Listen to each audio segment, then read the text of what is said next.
Sound off for Chesterfield. Low in nicotine, highest in quality, best for you. Chesterfield brings you Dragnet.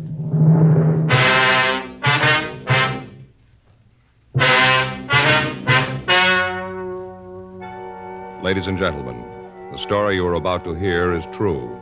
The names have been changed to protect the innocent.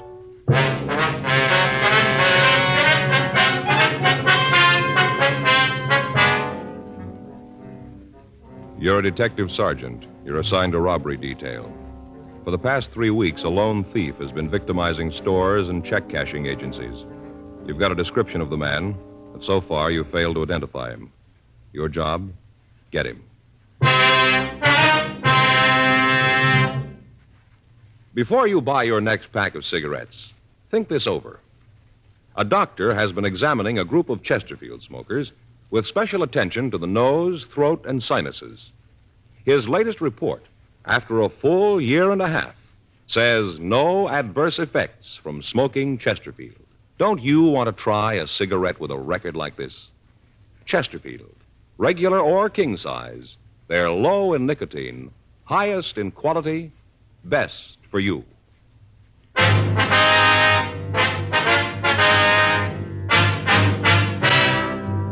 Dragnet, the documented drama of an actual crime.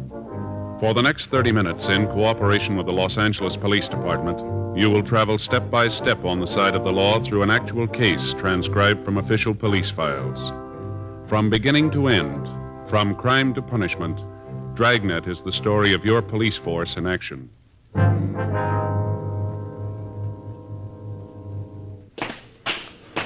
It was Friday, June 10th. It was warm in Los Angeles. We were working the day watch out of robbery detail. My partner's Frank Smith. The boss is Chief of Detectives Thad Brown.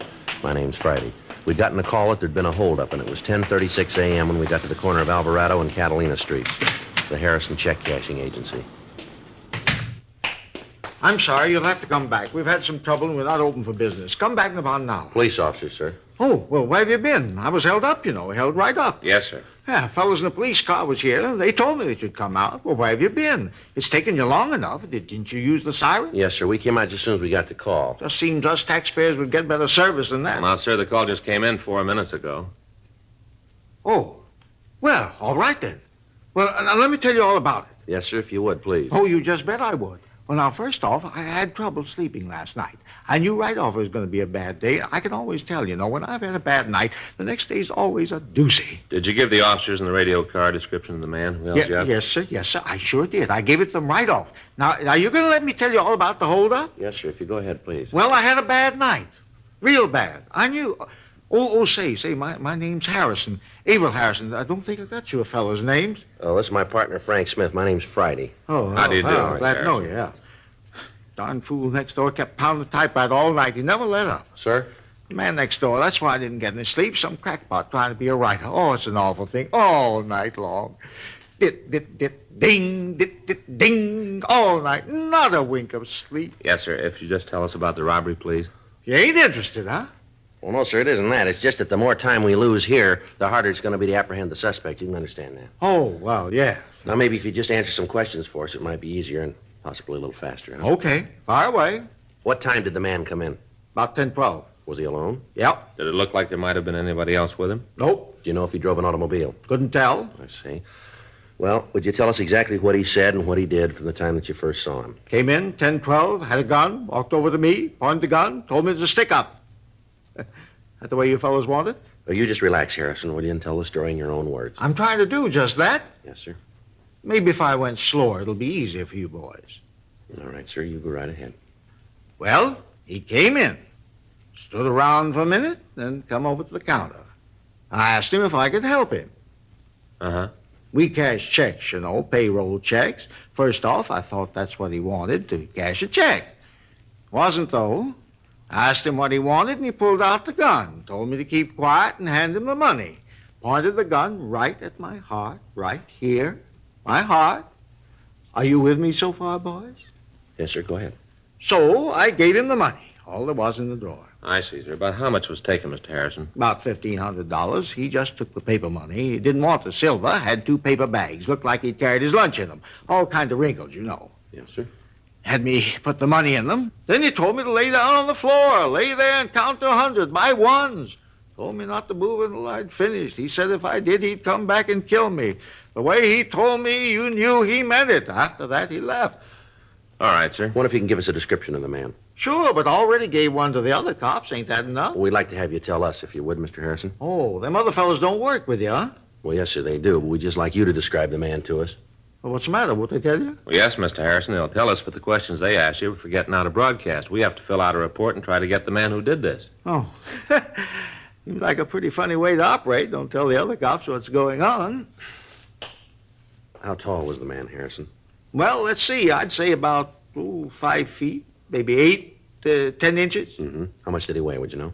I'm just guessing, you Nosy. I'm not sure. Yes, sir, we understand. Well, I'd say he weighed maybe, 150, right around in there. How old was he, would you know? Maybe 25, 26. How about his coloring? Was he dark or light complected? No, dark. He had black hair, brown eyes, mean-looking eyes, like steel balls. Kind you pick up with vacuum cleaners. Steel, hard. Yes, sir. How was he dressed? Had a pair of Levi's on. Levi's in a blue shirt. He had a brown leather jacket on, too, one with a fur collar. Was he clean-shaven? Oh, yes. His face looked like he just had a shave. And a talcum powder on it. Do you wear glasses, sir? Yeah? What kind were they? I couldn't tell you, just glasses. Well, did they have metal or plastic frames? Or Oh, something? plastic, yes. Light, kind of tan plastic. Heavy, the kind that don't have the little curly things around the ears. Just big pieces that went over the top. Did the man touch anything with his hands? No, he didn't. The other officers asked me that, too. He didn't touch a thing. Was anybody else present at the time? No one else. I was the only one here. Well, did the man have any marks or scars that you noticed? No, leastways not that I saw. Was there anything unusual about him? Anything that might help us identify him? Well, that mustache should help. Sir? His mustache. I think it's funnier than a $3 bill. Looked like it to me. Well, I thought you said the man was clean-shaven. I did. All around the mustache. I didn't think he meant like that. He's probably clean-shaven under that, too. Sure looked phony to me. Why do you say that? It was red. He was dark. Had black hair, black eyebrows. Don't seem like he'd come up with a red mustache. Seem like it to you? It's hard to say, sir. Don't seem like it to me, not at all. I tell you something else. What's that, sir? I think them glasses was fake, too. Glass in them was funny, like it hadn't been ground, kind of flat. I think they was phony, just like the duster. Duster? Mustache. Red mustache with black hair. Phony. All right, sir. Thank you very much. And we'd like you to come down to the office and look at some other pictures, if you would, see if you can identify the man. Be glad to. Well, I'll not do it today, though. Why is that, sir? Well, I already told you had a picture of him down there. I'd probably miss him. This has been a real bad day for me. Well, tomorrow'll be better, though. Why is that, sir? Gonna get some sleep tonight. That's so? Bribed the landlady. Yeah? She let me in his room. I took it. What's that, sir? Ain't gonna do much typing without his ribbon, is he?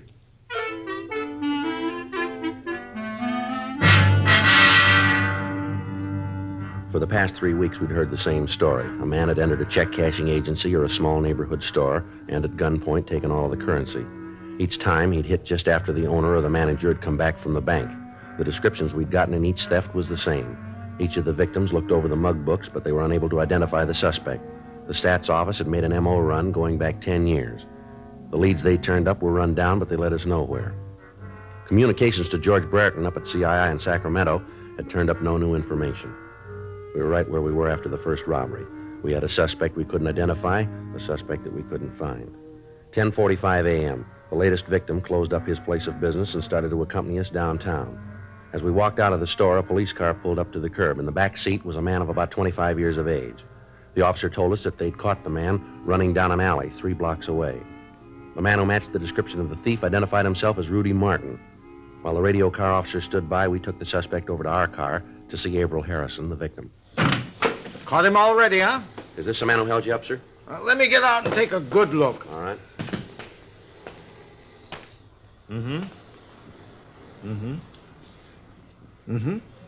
Tell him to turn sideways, north and south. All right, sir. No, I'll turn sideways.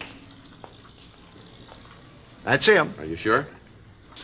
That's the man, even without his mustache and glasses, I can tell. He's lying. He don't know what he's saying. Don't you talk that way to me, young fella. And where's my money, huh? What'd you do with my money? I haven't got it. I never took any money from you or anybody else. You're crazy. I'll teach you to talk to me like Harrison, that. never mind. Now, if we need anything more, we'll be back to talk to you. You mean you ain't going to take me downtown now that you caught the fella? No, sir, we'll get in touch with you later. You make him tell you where he hid the money. $1,500, all in paper. You make him tell you. All right, sir, we'll do that. Thank you very much. Yeah. Well, I'll be right here. Anything you want me to do, just give a holler. I want to see this fella get what's coming to him. Yes, sir. Here's our card, and you can call us if you need to. Yeah, you do that. And make him tell you what he done with the money. Oh, you want to get him back, Martin? I'll check with the radio car, Joe. You want him to follow us to the office? Yeah, tell him we'll take Martin here to the robbery division. We'll check him later. Right. All right, Martin, put your hands up as high as you can. With handcuffs on? With them on. You ain't gonna find anything. All right, get them up. See, I told you. This is a bad thing that man did. I haven't done anything to him. I didn't take his money. Settle back, Martin. Back in the seat. You ever seen that man before? No, I haven't. Is he mad at you for any reason? I told you I never saw him before. Well, he says he knows you. He says you held him up a little while ago. He's crazy. Why'd he say something like that without a reason? I don't know. Your wallet back here? Yeah. All right, slide up a little. Any money in it? No, all I got some change, maybe 40, 50 cents. Just a few cards there, and a couple of phone numbers, that's all. There's no money. Mm-hmm. Who's this? This Johnny Salvatore. He's a friend of mine. Chris Turan. Another friend. They haven't done nothing. They're both nice guys. And look, you got no right to do this. You got no right to arrest We me. just want to talk to you. If you haven't done anything wrong, then you haven't got anything to worry about, have you? That sounds good, but what am I doing sitting here in his car with you? All right, now tell us the real story, huh? I have nothing to tell. I was over by Central Avenue when these two cops came by and picked me up. I wasn't doing anything. Officers say you were running down an alley. They say that you wouldn't stop when they told you to. Now, how about all I that? was scared. You can see how that had happened, can't you? What'd you do with the gun? Wasn't any gun. The victim says it was. I don't know what you're talking about. You registered for the draft, Martin? Yeah. Well, where's your draft card? Isn't it in the wallet? No, it isn't. Guess I must have lost it. You ever been arrested? Did you hear me, Martin? Hmm? How about it? Yeah, a couple of times. What for? Bag. Where? Here, back east. Where back east? KC. You sure that's all? Yeah. What were you doing in that alley this morning? I was on my way to see a guy. Who? A friend of mine. Okay, Joe. Yeah? I'll call in. We can get started. Right. 1K80 to Control 1. 1K80 to Control 1. Control 1 to 1K80. Go ahead. Prisoner in custody. Show us out to room 27A, City Hall. KMA 367. Roger, 1K80. KMA 367. You all set? Yeah, let's go. Now, who's this friend you're going to see, Martin? You have to know that? We have to know. Chris Tarrant. What are we going to see him about? Job. He said he could line one up for him. Where do you live? Room and house down on Wall. All right, you want to tell us what you did with that money? What money? I don't know how to tell you any better. I didn't have anything to do with that guy. I don't know nothing about any robbery. I was on my way to see a friend about a job. A couple of cops picked me up. That's all there is to it, nothing more. If you think you can make this thing stick, then you go right ahead. I don't think you can. Well, we got a lot of time, Martin. So have I. I got nothing to do. Night's sleep and a couple of meals. That's what I stand to come up with. I got no problems. Go ahead, lock me up. You're going to have to let me go. I don't care what the old guy says. I didn't hold him up. Not him nor anybody else can say I The did. clothes you got on match the ones the hold-up man wore. So what? A lot of people wear these kind of clothes. The victim identified you. The guy made a mistake. I told you that. All right, Martin, you called it. I hope you know what you're talking about. Hmm? The victim of the robbery identified you, and there's 5 more we think we can tie you into. We make you on the rest of them, you got real trouble here. Now, you'll save us and yourself a lot of time if you'll tell us the truth. You wouldn't know it if you saw it. Well, there's one way to find out, isn't there? Yeah? Try us.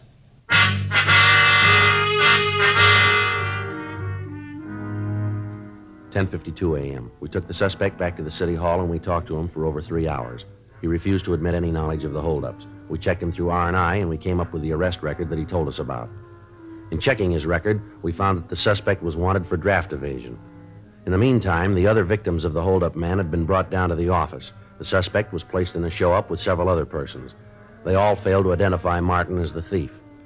In checking further with the last victim, Harrison, he stated that he'd probably made a wrong identification. We had a search of Martin's room made, but we were unable to come up with anything. The 2 friends he'd mentioned were checked out, but there was no record on either one of them. The suspect was turned over to the federal authorities for prosecution on the draft evasion charge. We were right back where we started 3 weeks before. The next morning, Saturday, June 11th, we started all over again. This time we went back into the files 15 years. Anybody who even vaguely matched the description was checked out. The M.O. of the thief was rechecked. The machines came up with an additional 17 possibles. Each of these were checked out. It took us 2 weeks, and at the end of that time, we were back where we started again. We had nothing but a description that apparently didn't match anybody in our files, and an M.O. that didn't fit any known criminal. During the time that we'd been checking out leads, the bandit was inactive. Additional cars from Metro Division had been assigned to the detail, and rolling stakeouts were maintained around check-cashing agencies throughout the city. The holdup man had apparently dropped from sight. Saturday, June 25th. I checked into the office. Robbery, Smith. Yeah. Oh, yeah, Ben. Huh? Oh, just a minute. Little John. You see him, Joe? No, I don't think he's here. Little John? No, he's not here. No, Ben, he isn't here. All right, wait a minute. I'll check the book. Yeah, here. No, I left about an hour ago. Yeah, I'll be back. Want him to call you? Okay, wait a minute. Here's a pencil. Oh. Uh-huh. 0281? Right, yeah. Okay, Ben. I got something here. Teletype from San Diego from Hewen and Davis. Yeah, what is it? I'll read it to you. R.E. your APB, dated June 10th, R.E. robbery. Robbery occurred this city last night. M.O. and description matches your suspect. We have identification as Jerry Lane, San Diego number 146382. Are sending mug shots. Huh, looks like a break. Well, it might have been. You didn't let me finish. Yeah? He got away. 12:15 p.m. A special delivery letter arrived from San Diego with the mug shots of Jerry Lane. There was also a note from Sergeant Carl Davis. He explained that the suspect had held up a small liquor store in the city and had badly beaten the owner. A witness was shown the mug books and was able to pick out the bandit. He was identified as a Jerry Lane. He had only one arrest record, and that was for a misdemeanor offense in San Diego County. We checked the name through our identification bureau, but there was no record on him in our files. The mug shots from San Diego had been taken over 4 years previously, but the victims of the robberies in Los Angeles had no trouble identifying it, even without the glasses and the mustache. Additional broadcasts were gotten out carrying the name, and radiograms were sent to Washington and to Sacramento requesting any available information. Another week passed while the search went on. During that time, the holdup man hit once more, this time in National City, just south of San Diego. From the reports we got, the M.O. matched the one previously used. The suspect made good his escape. Tuesday morning, 11:30 a.m. Frank and I had been out running down a lead. We just got back to the office. Well, there's another one that didn't go anyplace. Yeah? You know, Joe, if somebody could figure out a way to filter out the bad leads, it'd sure save a lot of legwork, wouldn't it? Yeah, I guess I'll get it. Robbery Friday. Yeah, all right. It's Hewen. Yeah? Hi, Pappy. Yeah. When was that? Yeah, anything on him? Mm-hmm. Yeah, well, you're probably right. Well, I guess the only thing we can do is put out another broadcast. Yeah. No, nothing up here. What'd you say? Right, yeah. Well, if anything else turns up, let us know, will you? Right. Oh, wait a minute. Say hello to Carl. All right, Pappy. Yeah, we'll be talking to you. Right. Thanks. Bye. What's he got? Well, it's our suspect, Jerry Lane. Yeah? He's going to have to stand for more than a 211 charge now. What do you mean? Latest victim just died.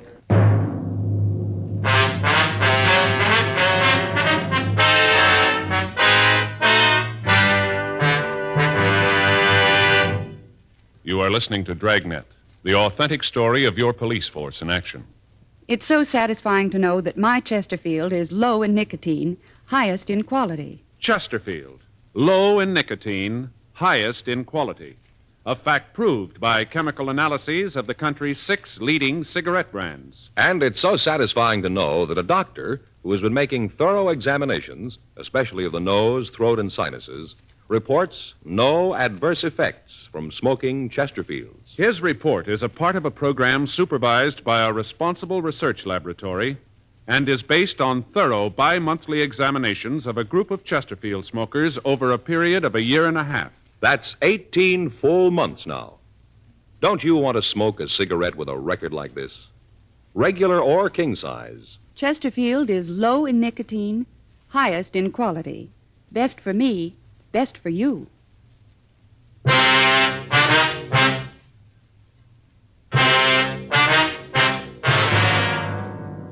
From the information we got on the phone, it looked like Jerry Lane would be headed for Los Angeles. One of the witnesses to the latest robbery said that the suspect drove away in either a 1942 Plymouth or a Dodge Coupe. The color of the car was listed as either a dark blue or black. Descriptions of the car and of the suspect were printed up and distributed to all law enforcement agencies between Los Angeles and the Mexican border. Al Gayton from the San Diego department got in touch with the Mexican authorities, and a close check was kept on all cars crossing into Mexico. According to our information, Jerry Lane had robbed at least 8 places and stolen a little under $9,000 in a period of 6 weeks. While we continued our investigation, the San Diego authorities followed up the leads they had. In the course of checking out the friends and associates listed on Lane's arrest record, they came up with the information that he had at one time been employed as a musician in a downtown nightclub. They interviewed the employees of the place, but they were not able to get a definite lead on the suspect. With the mugshot that they'd sent us, and knowing that he was a professional musician, we checked with the local office of the Musicians Union. They told us that he was not in good standing, and they were unable to give us the address of the suspect, but they did give us the name and address of a bar where he'd worked several years before. At 8:30 p.m. that night, Frank and I talked to one of the waitresses in the place. No, they cut out the band a year or so ago. Not enough business to keep it going. Uh-huh. Did you work here when they did have a band? Sure, I've been here since they remodeled the place. Been 4 years anyway. Hey, you fellas like a drink? Be on the house. No, thank you No, very much. ma'am, sir. thanks. You know a man named Jerry Lane? What does he do? Well, he's a musician. We understand he plays clarinet. Lane. Yeah, it seems to me I do remember him. Not too tall, kind of nice looking if you went for the type. Yeah, I remember him. You know where we can get in touch with him? No, I haven't got the slightest idea. Got to be a pretty big lush. Had to let him go. Union told him lay off the booze, but he didn't pay no attention. Always showing up late. A real lush. Possible the owner might know where he is? It isn't likely. I'm married to the owner. I know most of the stuff that goes on around here. I see. Can you give us any idea where we might be able to get a lead on him? Some of his friends? Maybe another musician? No. Hey, wait a minute. Ma'am?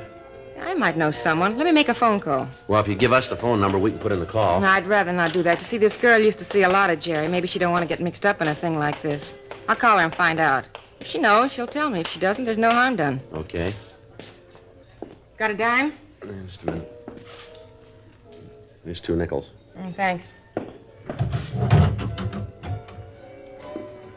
I'd rather you leave the door open, if you will. All right.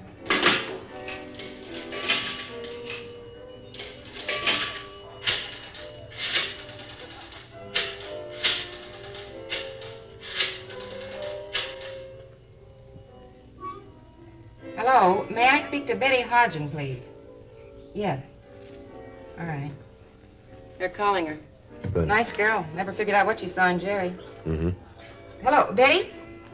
Betty, this is Naomi. Just fine. You? Oh, yeah, he's fine. Say, Betty, I hate to bother you, but do you know where I can get in touch with Jerry Lane? Yeah. Uh-huh. Yeah, wait a minute. Have you got a pencil? Yeah. Here you go. Now, what's the address, Betty? Uh-huh. Yeah, I got it. No, it's nothing serious, no. No, business isn't that good. Yeah, we still got the piano. Sure, gonna keep it. All right. Well, thanks, Betty. You guys are in luck. Yes, ma'am? Here's the address. It's a club down on 6th. Mm-hmm. Betty says he's there almost every night. 9:42 p.m. We called the office and had another team of men sent out. We notified homicide detail that we'd picked up another lead, and they sent out a team of men to give us any help that we might need in apprehending the suspect. The address we'd been given was the Georgetown Club, a small place on West 6th Street. When we got there, the place was crowded, and the band was in the middle of the second set. We checked with one of the bartenders. Sure. That's Jerry playing clarinet. See? Gray suit. Yeah, does he work here? No, he shows up almost every night, sits in with the band. Union doesn't like it. They talk to the boss about it. He's trying to get the bum out of here. Cause a lot of trouble. That right? Sure. Always he comes in drunk or else he acts like he's high on dope. You want me to get him for you? Yeah, tell him there are a couple of friends who'd like to talk to him, will you? I'll do it right now. You don't want me to say you're cops? No, we don't. I didn't think so. Okay, I get it. Thank you. Some place they got here, huh? Yeah, sure is crowded, isn't it? Right. Better watch him. He's probably armed. Yeah, let's get him outside. It'd be easier to take there. Too many people here. Yeah, the bartender's got him now. All right. Now let's let him get outside before we move away. Right. Yeah, there he goes. Come on. Get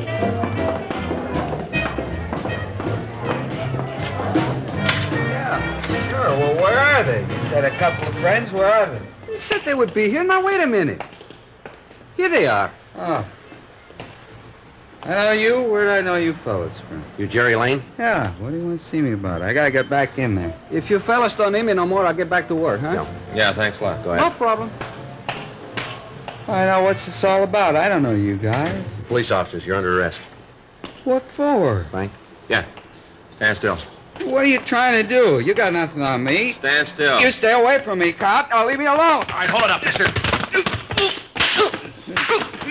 All right, now come on your feet. Get up. Now stand still. Knees clean, Joe. Now put your hands behind you. I didn't do anything. You got no reason to shove me around. Cut my mouth. It's bleeding. Yeah, well, that makes two of us, mister. What are you after me for? What have I done? I have too much to drink? Is that it? I wasn't bothering anybody in there. That's a nice try, Lane, but it won't work. We got a half a dozen positive identifications on you for robbery. I didn't hurt You anybody. killed a man. Yeah. The last one, I heard he died. Is it true? Did he die? That's right. I didn't know what I was doing, you know. I wasn't responsible. I just didn't feel so good. It wasn't my fault. He wouldn't give me the money. I didn't know what I was doing. That's going to make a difference, isn't it? I didn't know what I was doing. I wouldn't know about that, Lane. That's going to be up to the jury, but you can bet on one thing. What's that? They'll know what they're doing.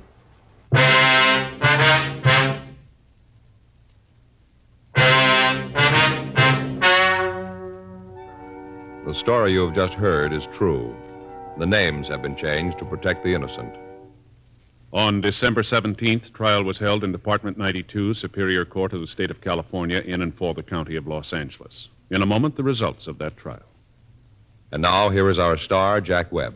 Thank you, George Fenneman. Friends, the big Labor Day weekend is coming up, so make sure you have plenty of Chesterfields. Get a couple of cartons when you do your weekend shopping. Now, I can tell you why you should be smoking Chesterfields in just 10 words. Chesterfield, low in nicotine, highest in quality, best for you.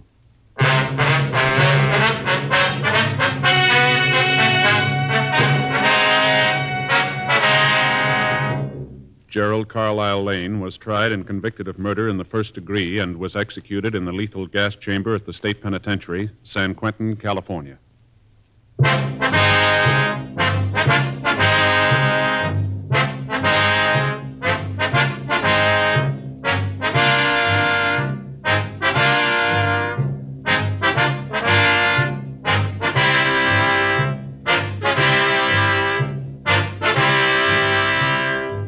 You have just heard Dragnet, a series of authentic cases from official files. Technical advice comes from the Office of Chief of Police W.H. Parker, Los Angeles Police Department. Technical advisors, Captain Jack Donahoe, Sergeant Marty Wynn, Sergeant Vance Brazier. Heard tonight were Ben Alexander, Vic Rodman, Lillian Baeff, Harry Bartell. Script by John Robinson. Music by Walter Schumann. Hal Gibney speaking. Watch an entirely new Dragnet case history each week on your local NBC television station. Please check your newspaper for the day and time. Chesterfield has brought you Dragnet, transcribed from Los Angeles. Have you tried new cork-tipped Fatima? It's the smooth smoke. Here's why. New Fatima tips of perfect cork, king size for longer filtering, and Fatima quality for a much better flavor and aroma. Remember, Fatima has the tip for your lips. Try new Fatima. See how smooth it is. Fatima is made by the makers of Chesterfield, Liggett & Myers, one of tobacco's most respected names.